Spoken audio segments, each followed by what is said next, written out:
Hello student, welcome to our class of SYBCom third semester. Our topic is going on conversion or sale of partnership firm into a limited company. We are doing sum number 3. Already we had completed introduction and question number 1 and 2. You can check the I button over here for question number 1, 2 and introduction. और सारे video के link description में भी दिए, आप नीचे check कर सकते हैं. तो चलते हैं क्वेश्चन नंबर 3 की तरफ. Naveen and Sunil were partners sharing profit and loss in the ratio of 2:1. So this is a ratio 2:1. The balance sheet is on 31st March 13 are as follows. Balance sheet दिया गया है, capital नवीन सुनील है, current account भी दिया है सम में, यानी आपको करंट अकाउंट भी बनाना है नवीन सुनील का. देन नवीन लोन लाइबिलिटी में दिया है, नवीन लोन यानी पार्टनर्स लोन दिया है तो आपको पार्टनर लोन अकाउंट भी बनाना अलग से. अकाउंट पेएबल आपका आउटस्टैंडिंग है, लाइबिलिटी है.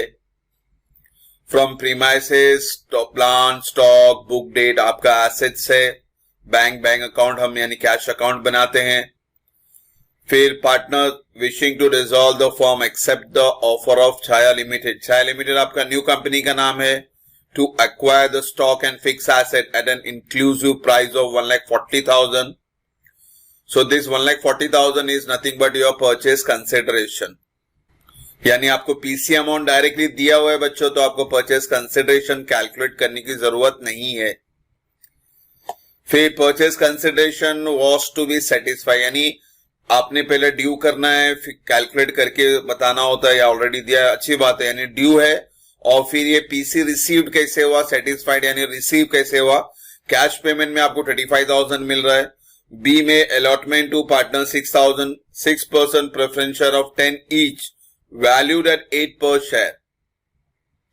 अब यहां पे आपको प्रेफरेंस शेयर में भी पैसा मिल रहा है पीसी का, मगर बच्चों 6,000 शेयर को 10 से मल्टीप्लाई करना नहीं है, आपको 8 से मल्टीप्लाई करना है. ठीक है, यहां देखो रफ में कैलकुलेशन बताया मैंने. परचेज कंसिडरेशन 1,40,000 है, जिसमें कैश में मिल रहा है आपको 35,000 और प्रेफरेंस शेयर में आपको 6,000 इंटू 8 करना है, ना कि 10. तो 6,000 इंटू 8 दैट कम्स टू 48,000. और ऑर्डिनरी शेयर यानी इक्विटी शेयर आपका 57,000 है और रेट ₹1 है, यानी अमाउंट भी कितना रहेगा बच्चों 57,000. तो अब अगर तीनों प्लस करेंगे तो तीनों का टोटल आता है 1,40,000. तो पहला ड्यू में 1,40,000 की एंट्री आएगी, फिर रिसीव्ड में ये तीनों की एंट्री आ जाएगी. आगे चलते हैं. आगे एडजस्टमेंट है. The book debt realise 38,000 and account payable were settled by 22,000. Book debt यानी ये वाला बुक डेट है, यानी डेटर ही बोलते हैं हम लोग इसको. रियलाइज कर रहे हैं तो आपको 38,000 मिल रहा है. Cash account debit to realisation account. And account payable यानी लाइबिलिटी सेटल कर रहे हो यानी पेमेंट कर रहे हो, तो realisation account debit to cash account. ये एक एक्स्ट्रा एंट्री आपको पास करनी है लाइबिलिटी में और एसेट्स के लिए. The partner agreed that the following should be the basis of distribution of dissolution of partnership firm. अब पार्टनरशिप फॉर्म डिसॉल्व और कंडीशन क्या दिया उन्होंने. A. Naveen to be allotted preference share in settlement of his loan. The remaining preference share being allotted equally to them. तो बच्चों ये जो नवीन loan है 40,000 का, ये आप सेटलमेंट कर रहे हो प्रेफरेंस शेयर देके.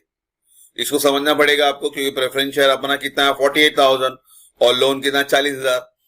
वो सेटल करने के बाद भी अगर प्रेफरेंस शेयर बचता है तो वो प्रेफरेंस शेयर रिमेनिंग यानी बैलेंस प्रेफरेंस शेयर आपको इक्वल रेशियो में बांटना है पार्टनर्स को. जो हम कैपिटल पार्टनर्स को देते हैं शेयर्स और हमको रेशियो लगता है, हम क्या करते हैं पार्टनर्स कैपिटल अकाउंट बंद करते हैं, क्रेडिट टोटल निकालते हैं और फिर क्रेडिट टोटल को रेशियो बना के फिर हम डिस्ट्रीब्यूट करते हैं. तो यहाँ पे रेशियो ऑलरेडी दिया हुआ है, तो वो हेडेक नहीं है हमारा. आपको खाली प्रेफरेंस शेयर जानना है कितना आपको पार्टनर्स को देना है. तो उसको समझते हैं. देखो ये 48,000 आपका जो है प्रेफरेंस शेयर, इसमें से आपको 40,000 नवीन लोन निकाल देना है. 48 में से 40,000 नवीन लोन निकाल दिए तो आपका प्रेफरेंस शेयर कितना बच गया बच्चों 8,000. और ये बचा हुआ 8,000 आपको इक्वली बांट देना है दोनों पार्टनर में, यानी नवीन और सुनील को इक्वली देंगे. तो 8,000 को इक्वली बांटे तो कितना है बच्चों 4,000. तो ये बाइफिकेशन आपको ऑलरेडी दिया है, तो इसका भी आपको अलग से वर्किंग नोट बनाने की जरूरत नहीं है. नहीं तो हम लोग क्या करते हैं पार्टनर्स कैपिटल बंद करते हैं, फिर क्रेडिट टोटल निकालते हैं, उसका रेशियो निकालते हैं और फिर वो रेशियो में शेयर को हम बांटते हैं. तो यहाँ पे शेयर का उन्होंने रेशियो दिया हुआ तो ये हेडेक नहीं हमारा, तो ये सिंपल हो गया हमारे लिए. आगे समझते हैं। फिर उन्होंने कहा है कि the ordinary share and equity share to be allotted in the ratio profit sharing ratio, यानी अब ये जो 57,000 है ये भी पार्टनर्स को देना है, यानी शेयर जितने भी हो, प्रेफरेंस हो, इक्विटी हो, आपको पार्टनर्स को ही बांटना है। 48 का तो कैलकुलेशन समझ में आया। 57 में क्या बोला उसने, in the profit sharing ratio, और प्रॉफिट शेयरिंग रेशियो इनका क्या है 2:1 है, तो ये 57,000 को आपको इनके पार्टनर्स को बांट देना है in the ratio of 2:1, that comes to 38,000 and 19,000। तो इस तरह से आपका दोनों शेयर का भी डिस्ट्रीब्यूशन हो गया। और बैलेंस इन कैश, यानी जब हम लास्ट में पार्टनर्स कैपिटल अकाउंट बंद करते हैं तो उसमें बैलेंसिंग फिगर आता है, वो बैलेंसिंग फिगर हम कैश में ट्रांसफर करते हैं। और उनका क्वेश्चन है you to prepare realisation partners capital current as well as और न्यू फर्म छाया कंपनी है और कैश अकाउंट, ठीक है। और इसमें पार्टनर्स लोन अकाउंट नहीं बताया, आपको बनाना पड़ेगा, कि पार्टनर्स लोन दिया है तो इसके लिए भी अकाउंट आपको सेपरेटली बनाना पड़ता है। तो ये वर्किंग नोट जहन में रखिए पीसी के लिए और शेयर डिस्ट्रीब्यूशन के लिए। तो अब चलते हैं हम लोग सम की तरफ। सम में देखो क्वेश्चन इंपॉर्टेंट है, क्वेश्चन समझ में आया तो सोल्यूशन तो आपको फटाफट हो जाएगा। तो सोल्यूशन आपका फॉर्मेट रेडी है, देखो न्यू फर्म है, रियलाइजेशन अकाउंट है, करंट अकाउंट बनाना है आपको, इस सम में कैपिटल है, कैश है और नवीन लोन है।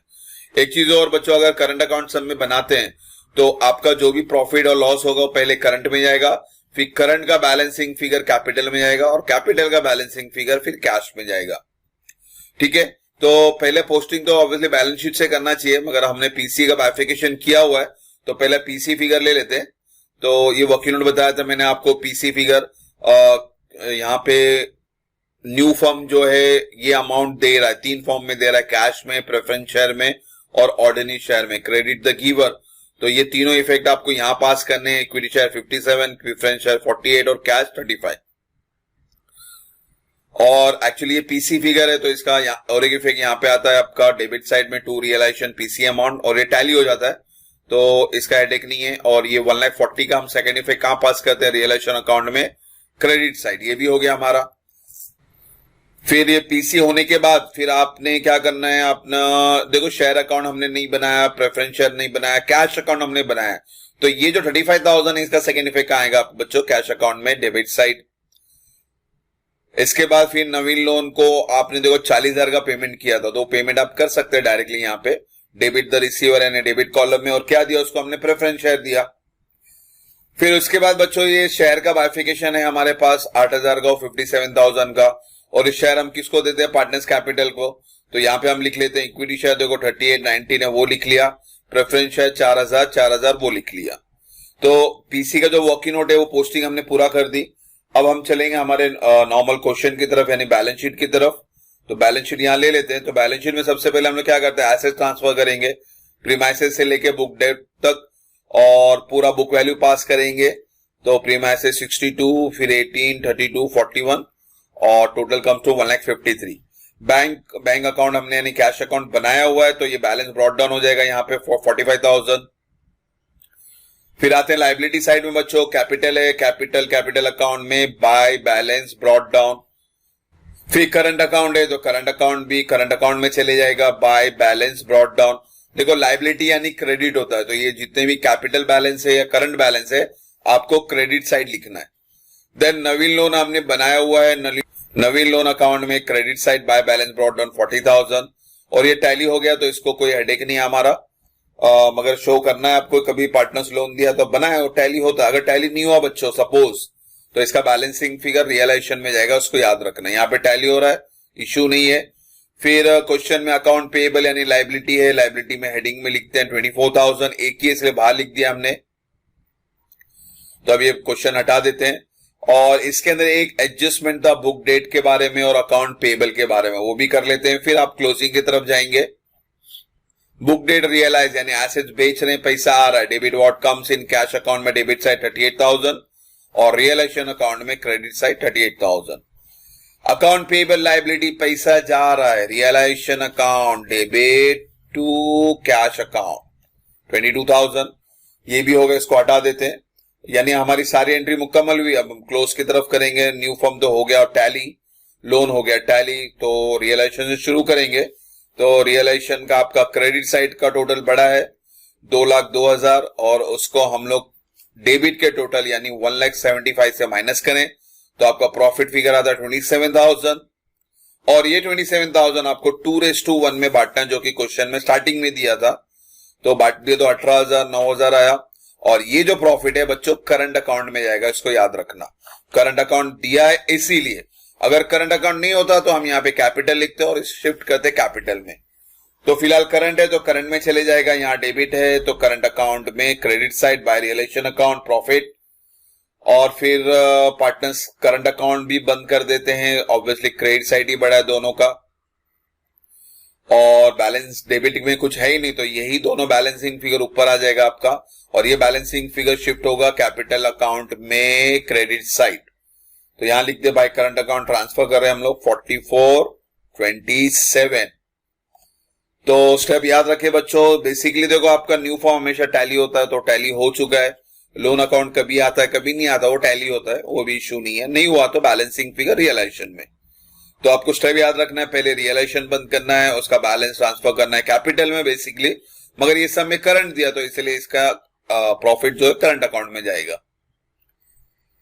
फिर करंट अकाउंट बंद करे, उसका बैलेंस यहां शिफ्ट करे कैपिटल में। अब कैपिटल अकाउंट बंद कर लेते हैं तो आपको कैश बैलेंस मिलना चाहिए यहाँ पे।